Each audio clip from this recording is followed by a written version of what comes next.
I got a tummy tuck 11 weeks ago and I am back at the gym. What we're trying to do is we're not trying to isolate our core as much. Today we're going to be doing shoulders and we're also going to hit triceps today. I did also get a breast augmentation and lift. So we're going to try not to isolate our core as much as well as our pecs. So let me show you some modifications that can help you do that. One thing that can be a little bit challenging when you're post-op is doing combination exercises. For example, this cable crossbody pull. If you're going to be doing anything with two arms, usually it's going to engage your core quite a bit. For example, this does work your shoulders, but it also works your core and your back.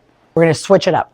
So instead of combination exercises, we're going to do isolation. So we're going to isolate our shoulders, and this way we're going to do shoulder press. You can go lower weight if you still don't want to engage your core even a tiny bit, or if you're too recent post-op. Make sure you press your back up against the bench.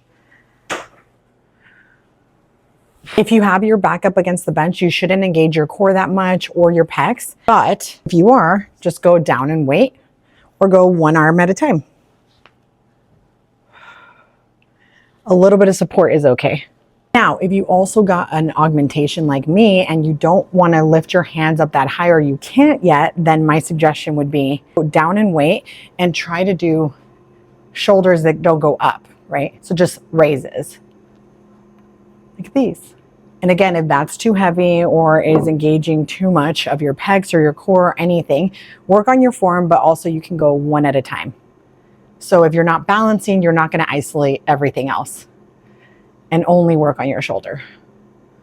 Now for triceps, the same applies. You can go one arm at a time, but if you're not ready to pull over this because it's pulling on your core or it's pulling your pecs too much, this is usually what I would do. But if that's too much, we can move over to the cables. Now, this is going to slightly engage your core because you are going to be in a leaning position. It won't engage your pecs. And you can go down and wait in order to not engage your core as much. And we're still working our triceps. Let me know in the comments what other exercises you want to see. So remember, just take it easy, go down and wait if you need to, or go one arm at a time. Make sure to follow me because I have a lot more modifications coming.